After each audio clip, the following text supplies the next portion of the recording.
This is just a quick video explaining how to play Jack Attack. Forgive the warped video. I don't know why, but it looks like it's warped. Okay, for Jack Attack, you need several things, just a few things.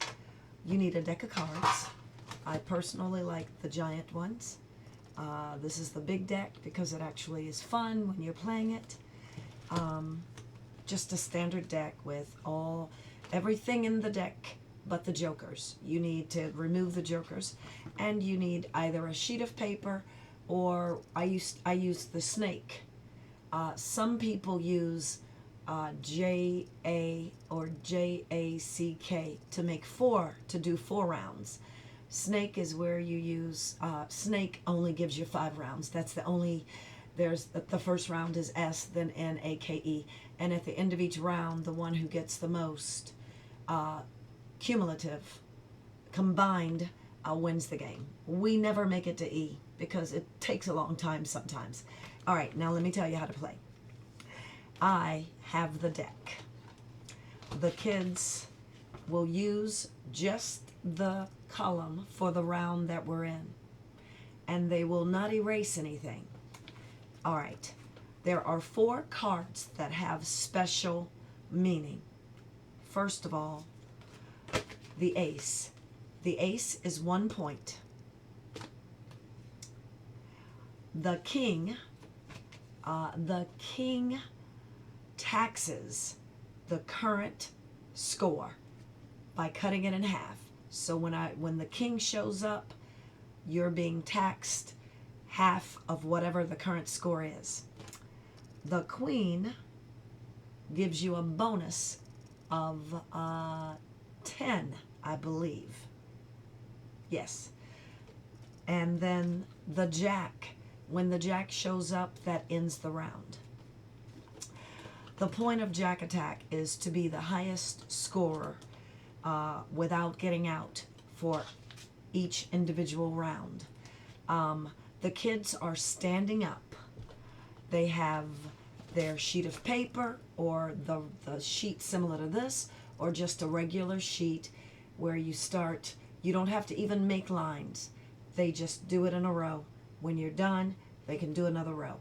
If you just play one game, 1 row is fine. 1 round is fine. So the kids are standing up. As I'm pulling the cards, I do not know what the card will be. I immediately say Jack. Usually Jack is not the first card. That's the first card because I put them on top. But at any rate, as I pull cards, the game starts with 10 points. So immediately each person puts a 10 point at the very top. It's a quick addition game, basically. So, king. If the king comes out, the 10 becomes 5. The next card, 8. 5 plus 8 is 13. The next card is 3. 13 plus 3 is 16. And I keep going until I get a jack. They add and subtract, or you can make up your own. You can make up your own rules for the king, queen, ace. But generally, the king taxes it by cutting it in half, whatever the score is. The queen gives you a bonus 10 to whatever your score is, and the ace is 1. And then the jack ends the game. The goal is to not get out. Here's what happens. The kids are all standing as I'm pulling cards. They'll try to get you to slow down, but you're supposed to do it pretty quickly, but not too fast. Give them time to add, but you just 3. And you want to try to remember the score too. Sometimes I will write it on the board. It's okay if the kids see the score. When you have locked in your score, you sit down and you put your pencil down. So, to lock in your score, you sit down, you put your pencil down. You cannot stand up again for that round once you've set. That locks in your score. So everyone standing continues to go up. Here's what happens. Everyone who's standing, when the jack shows up, is out. So therefore, the highest student sitting, the student sitting with the highest score, actually wins the round. Boom.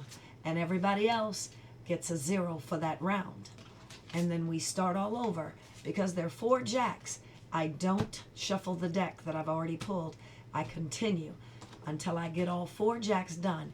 Because we have 5 rounds, if I get 4 jacks done, then I shuffle the deck and start from the top for that 5th round. But like I said, we never get to 5 rounds because the game can take a long time. It's a fun game. The kids love to play, and it's fast-paced, sort of. You just want to make sure you remember the score as you're going up. And the easiest way to do it is to pick a card, pull the top card showing everybody the card, and then writing it on the board behind you, and then going to the next card, writing it on the board. The time it takes you to write it on the board gives them enough time to add or subtract their score on their sheet. So remember, every kid is standing. The game immediately starts with 10 points. Every kid gets 10 points automatically to start the game. As you pull cards from the deck, they either add or subtract or divide it in half based on the card.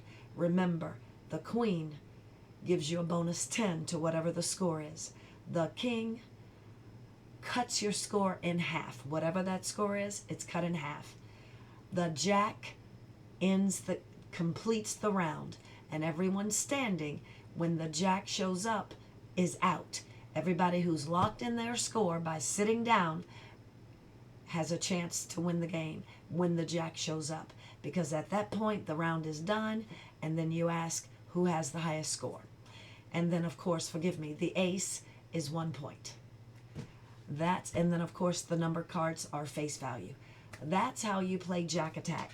And if you add the snake to it, it just gives you 5 rounds, and that's the only purpose for the snake. Some cards, I've seen others with the JACK, which gives you 4 rounds. I just saw the snake. I add the Jack Attack to snake, so we play Snaky Jack. So that's how you play Jack Attack. The big cards are best because it's easy for kids to see the cards. When you've got 9 kids around the room, they can all see this card. When you're using the little cards, normal size playing cards, it's a little hard to see. So that's why I recommend getting the big deck. All right, that's how you play Jack Attack.